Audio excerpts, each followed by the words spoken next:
Jika kita sudah lelah, maka istirahatlah sejenak, bukan untuk berhenti, tapi mengumpulkan energi agar jauh lebih baik lagi. Assalamualaikum warahmatullahi wabarakatuh. Ahlan wa sahlan di channel Keluarga Bun Ai, keluarga yang bercita-cita selalu bersama sampai surga. Amin amin ya robbal alamin. Belajar dari pengalaman hidup itu emang lebih baik ya. Makanya gak salah kalau dibilang pengalaman adalah guru paling berharga. Tapi ada lagi yang lebih istimewa, yaitu kita belajar dari pengalaman hidup orang lain, teman-teman. Pernah gak dengar kata-kata itu? Kalau Bun Ai pernah diajarin bahwa kita ini lebih baik belajar dari pengalaman hidup orang lain, sehingga kita itu tidak terjatuh pada lubang yang sama tanpa harus merasakannya terlebih dahulu. Oke, jadi kita belajar nih 6 kebiasaan hemat ibu-ibu di Jepang yang pernah Bun Ai baca ya teman-teman. Mudah-mudahan kita terinspirasi untuk jauh lebih baik lagi. Kalau belajar pokoknya jangan melihat pada siapa, tapi melihat pada ilmunya. Waduh, di awal aja udah berat banget Bun Ai. Ngomong-ngomong udah pada gajian belum sih? Kalau udah gajian boleh nih tulis-tulis di kolom komentar. Kira-kira nih challenge untuk bulan ini tuh apa sih? Mudah-mudahan Allah mudahkan ya. Oke, jadi langsung kita masuk aja nih ke poin yang pertama, yaitu adalah membeli peralatan yang lebih awet. Nah, ini yang mau Bun Ai garis bawahi dan dihitamkan atau di bold ya, bahwa kadang-kadang hemat itu diidentikan atau disanding-sandingkan dengan sesuatu yang murah. Padahal hemat itu bukan hanya fokus pada yang murah, tapi lebih melihat ke fungsi, teman-teman. Jadi yang bisa kita pelajari di sini bahwa kita tidak boleh fokusnya pada harga, tapi pada kualitas dan sesuaikan dengan kebutuhan juga kemampuan. Jadi dua hal itu harus imbang antara butuhnya dan mampunya. Kadang-kadang kita butuhnya yang speknya tinggi tapi belum mampu, ya udah ditahan dulu atau kita mencari substitusi yang bisa menggantikan fungsi tersebut. Nah, dalam hal ini, waduh, berat banget bahasanya dalam hal ini. Jadi kita pelajari tuh intinya sih simple, bahwa ibu-ibu di Jepang berarti dalam membeli apapun tidak gegabah. Bukannya gabah ya, tapi gegabah alias nggak gerusak-gerusuk gitu.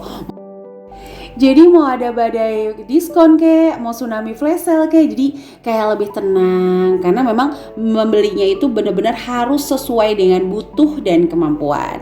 Nah, yang kedua adalah memperhatikan barang-barang bekas. Jangan sampai ya kita itu menjadi, mohon maaf nih ya, ibaratnya tuh budak barang kita sendiri, sehingga ada barang banyak di rumah tapi tidak bisa berfungsi dengan baik, atau bahkan kitanya kayak ogah memfungsikan tapi kita kayak repot banget kerjanya, cuman kayak beresin dia, ngelap-ngelapin dia, pindahin kiri kanan, sementara nggak fungsi sama sekali, teman-teman.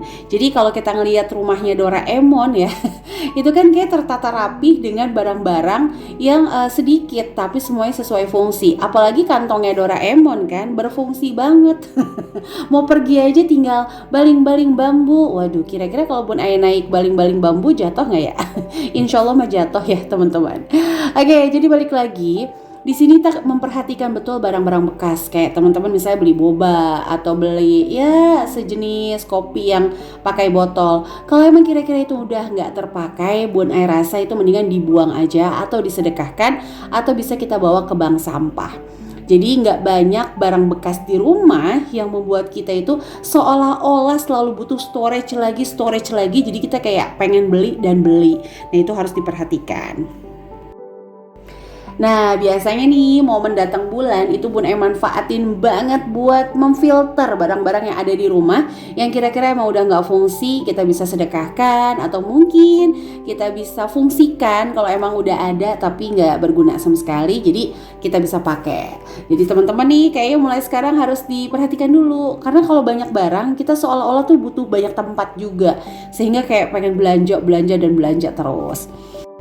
Nah, kita masuk ke poin yang ketiga ya, yaitu adalah membuat secara konsisten anggaran. Jadi mereka tuh selalu memperhatikan cash flow-nya. Bukan cuma ditulis aja, mohon maaf, misalnya budgetingnya berapa, actualnya berapa, sisanya berapa, enggak cuma itu, tapi betul-betul dievaluasi cash flow-nya. Kira-kira kebutuhan pokok saya tuh apa sih, keinginan pokok tuh apa? Karena emang banyak banget kan keinginan pokok yang tiba-tiba naik jadi kebutuhan. Bunda suka bahas di kelas Smart Mom Class. Jadi kalau ngitung dana darurat, bukan seluruh pengeluaran dalam 1 bulan kamu kaliin, bukan, tapi di mana dana darurat itu pengalinya adalah kebutuhan kita untuk bertahan hidup. Jadi kalau punya wifi itu nggak masuk ke kategori untuk pengali dana darurat, karena nggak ada wifi, insya Allah hidup tuh masih baik-baik aja ya teman-teman. Jadi sekali lagi, di Jepang itu secara konsisten membuat anggaran, tidak hanya ditulis, mohon maaf, tapi senantiasa dievaluasi. Jadi mereka tuh kayak tahu hidup itu harus apa adanya aja sehingga tidak terbebani. Tapi sebelum menit ini Bun Ai disclaimer dulu ya, bahwa ini kebiasaan, jadi pasti ada orang-orang yang di luar kebiasaan tersebut. Jadi nggak all in, nggak semuanya gitu, enggak ya. Jadi kita jangan pernah bilang ketika ada muslim yang salah kita langsung kayak bilang, aduh Islam mah kayak gitu, enggak. Jadi antara muslim tempat dengan Islam itu pegangan itu pasti ada yang berbeda. Sama kayak kita ngomongin orang Jepang kebiasaan, nah pasti ada orang-orang yang di luar kebiasaan ini. Nah jadi biar teman-teman enggak tuh saya temannya orang Jepang boros juga. Nggak gitu ya. Jadi balik lagi, kebaikan itu harus konsisten supaya jadi kebiasaan. Nah Bun Ai ada cerita nih sebelum masuk ke poin keempat.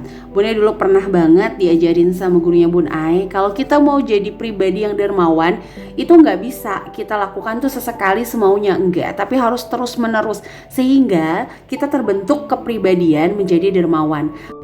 Makanya kan Allah itu lebih menyukai amalan yang sedikit tapi konsisten dibanding yang segunung tapi besoknya enggak lagi. Hemat-hemat di awal bulan, pokoknya nggak mau ngeliat marketplace. Begitu tanggal cantik langsung kayak ambiar semua ya. Udah gitu parahnya pas tanggal cantik doang loh, padahal dia jajan tapi kayak langsung trauma terus digagalin sampai akhir bulan. Nah itu yang bahaya banget ya. Oke, lanjut ke poin yang keempat adalah membawa minum dan tempat simpan. Jadi orang-orang di Jepang tuh biasa membawa air mineral agar mudah direfill. Dan yang kedua, nggak malu nih untuk membawa sisa makanan yang udah dibayar. Ingat ya, yang udah dibayar Bu. Kalau belum dibayar jangan dibawa, kecuali pengajian, kondangan, bebas dah. Kadang-kadang kan ibu-ibu gitu ya.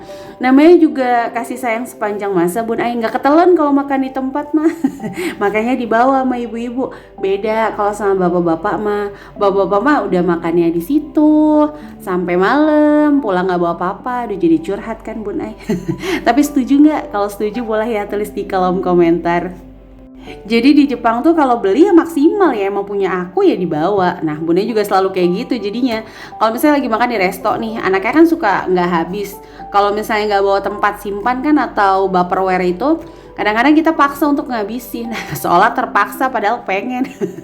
Nah kalau kita bawa tempat simpan kan enak, bisa kita simpan dulu. Nanti siapa tahu bisa jadi lauk di rumah. Atau pas anak-anaknya nyari itu kita nggak perlu beli lagi karena memang masih ada. Oke, lanjutnya yang nomor 5 adalah menyederhanakan alat-alat.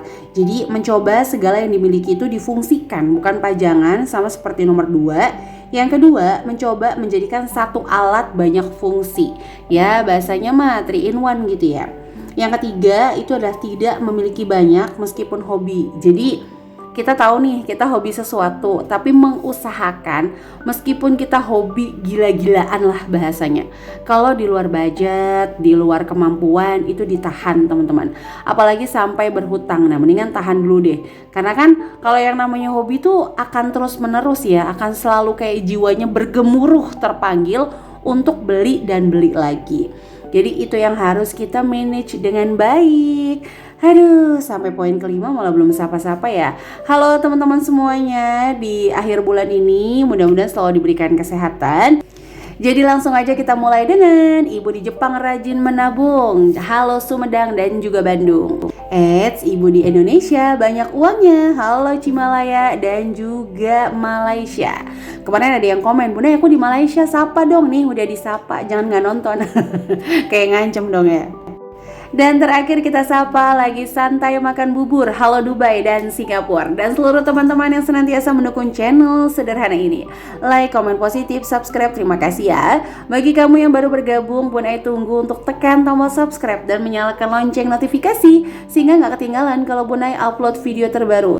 Sekali lagi Bun Ai minta maaf sebanyak-banyaknya kalau dalam video ini ada kata-kata yang salah, editingnya, pengambilan gambarnya, tulisannya itu masih sangat-sangat kurang karena jujur Bun Ai benar-benar kayak baru belajar terus menerus untuk editing ya teman-teman. Karena Bun Ai dulunya emang orang yang tipikal nggak terlalu suka foto-foto apalagi ambil video.